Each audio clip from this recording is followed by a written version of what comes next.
Bienvenue mes amis dans cette nouvelle session vidéo. Je vais essayer de porter un petit peu la voix parce que nous sommes à l'extérieur, comme vous l'avez remarqué, et parce qu'il faut naturellement que le son porte. Je voulais faire très rapidement aujourd'hui cette vidéo avec vous parce que les guides m'ont donné récemment quelques trucs, entre guillemets, quelques recettes, quelques ruses pour ne plus être l'esclave du mental. Alors ça, vous allez dire, c'est exceptionnel parce que, effectivement, ne plus être victime de son mental inquisiteur et douanier, c'est quand même un grand soulagement. Donc finalement, ce qu'ils m'ont fait m'apercevoir, c'est que nous sommes sans arrêt, bien sûr, et vous l'avez compris, vous le savez aussi, nous sommes sans arrêt en proie à nos pensées, que ce soit pas forcément des pensées qui sont désagréables, mais ce sont quand même sans arrêt des analyses sur ce que nous devons faire, sur les plannings que nous devons respecter, les situations que nous avons à régler. Alors nous sommes toujours en train de soit de ressasser ce qui s'est passé, soit projeter, programmer, planifier ce qui va se passer et surtout sur les situations qui nous semblent un petit peu désagréables ou que nous appréhendons quelque part. Et bien évidemment, lorsqu'on est dans cet exercice mental, on s'aperçoit qu'on est dans la pensée linéaire. On ne peut absolument pas considérer que l'être complet qui est dans le tout, qui est, comment dire, plongé dans cet amour immense, général, on ne peut pas considérer que cet être-là puisse être, comment dirais-je, gêné par les pensées du mental. Ça n'existe pas. Donc c'est forcément qu'on est encore dans le linéaire, quelque part. C'est pas forcément négatif non plus, hein, mais c'est tout de même très désagréable parfois. Ces pensées, nous essayons de les gérer, c'est-à-dire que notre cerveau n'est pas notre ennemi, il est simplement en train d'essayer de nous protéger par sa manière de disséquer les choses pour nous apaiser quelque part. Ça veut dire que quand nous avons compris quelque chose, quand nous avons fait le tour, quand nous avons contrôlé, entre guillemets, eh bien, on est quelque part un peu plus en sécurité avec soi.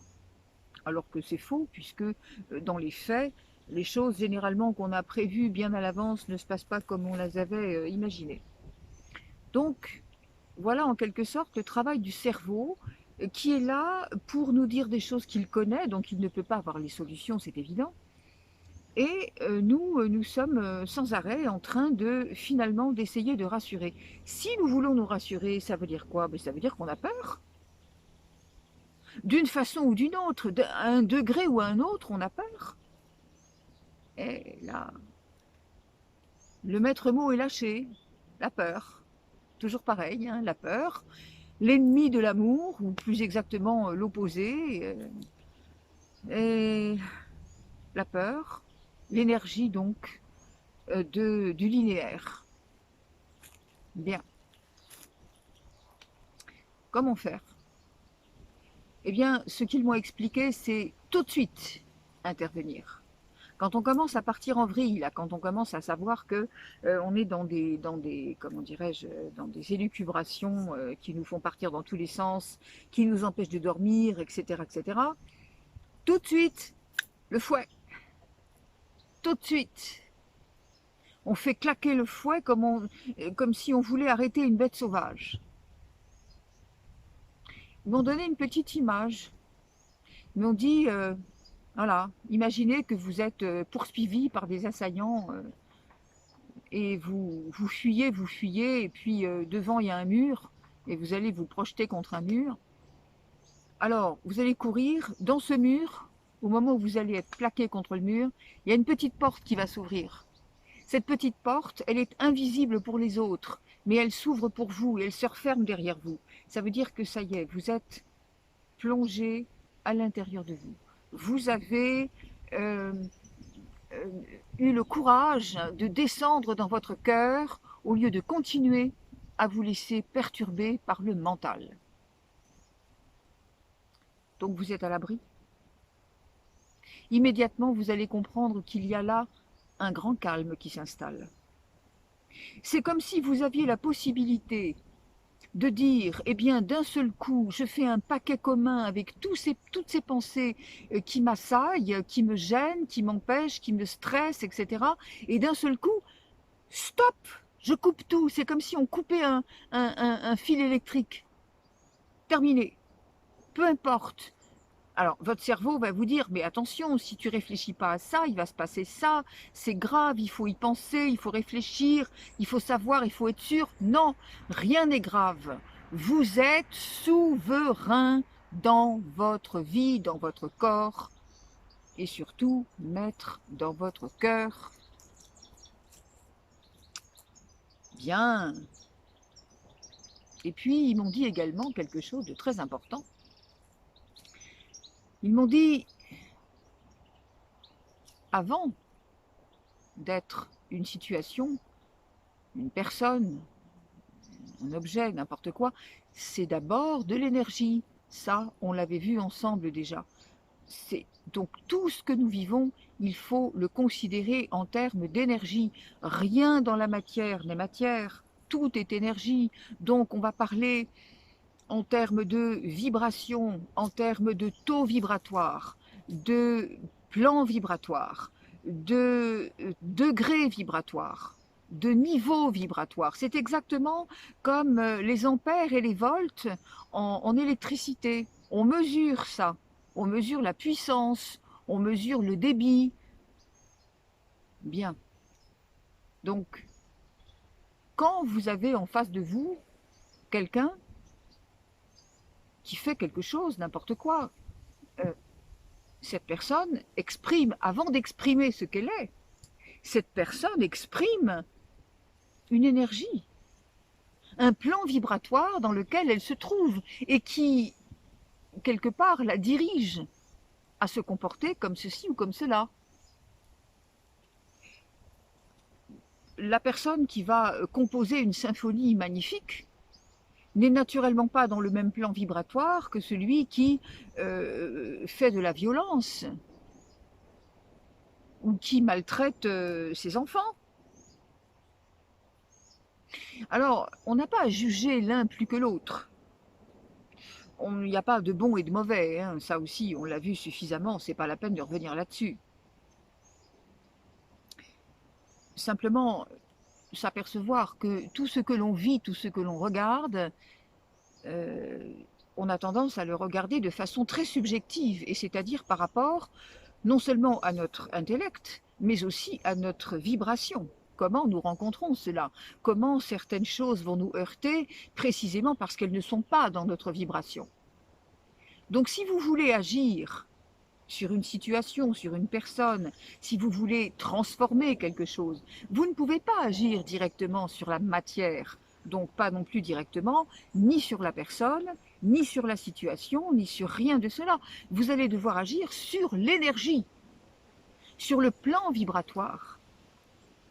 C'est-à-dire que, par exemple, si vous voulez changer la personne qui vient de frapper son enfant devant vous, vous allez agir sur l'égrégore de la violence dont se repaît cette personne.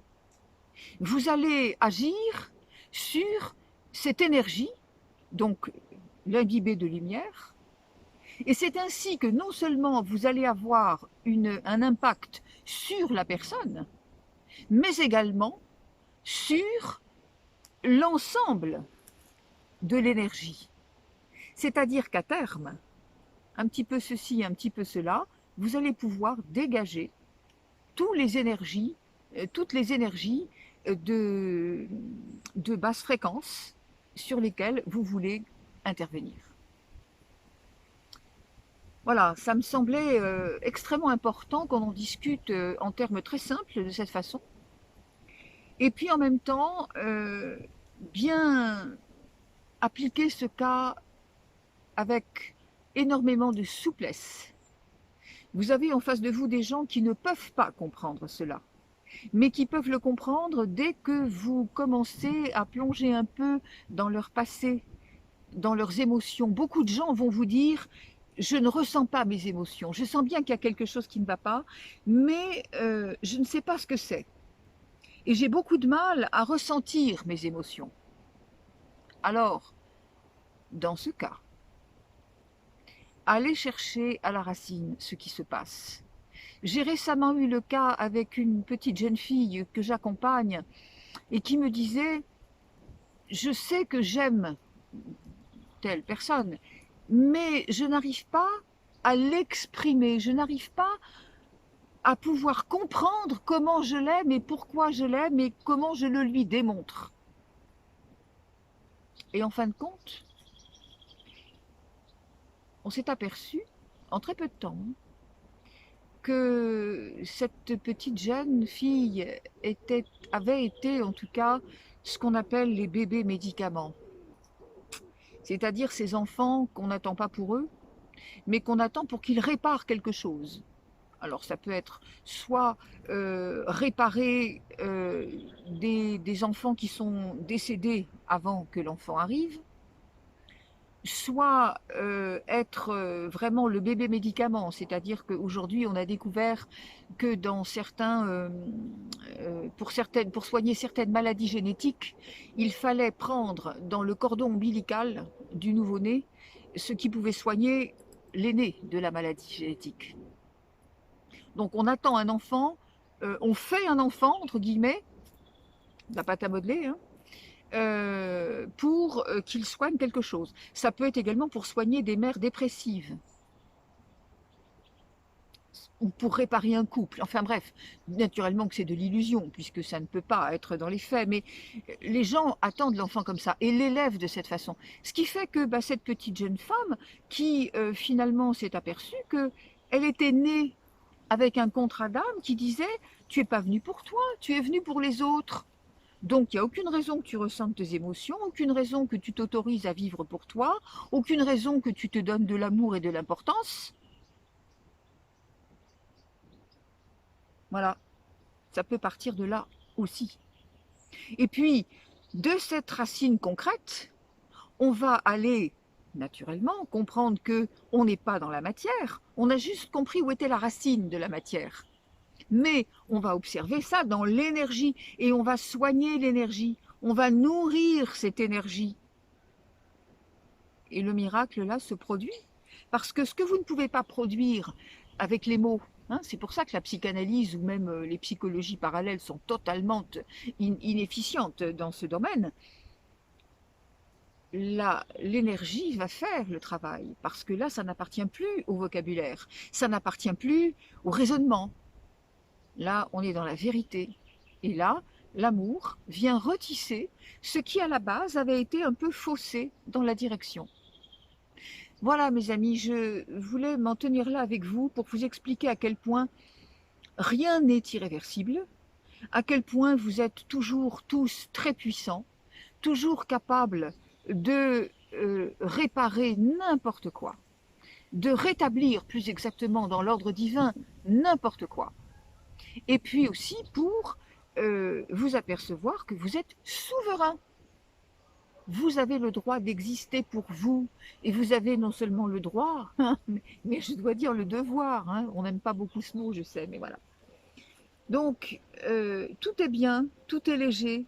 Quand vous comprenez comment ne plus vous laisser impressionner par la matière, mais voir tout de suite l'énergie qui la sous-tend, et agir tout de suite sur l'énergie qui la sous-tend, c'est beaucoup plus facile que de vouloir se heurter à quelqu'un, expliquer à quelqu'un et négocier avec quelqu'un ou quelque chose. C'est pas possible ça.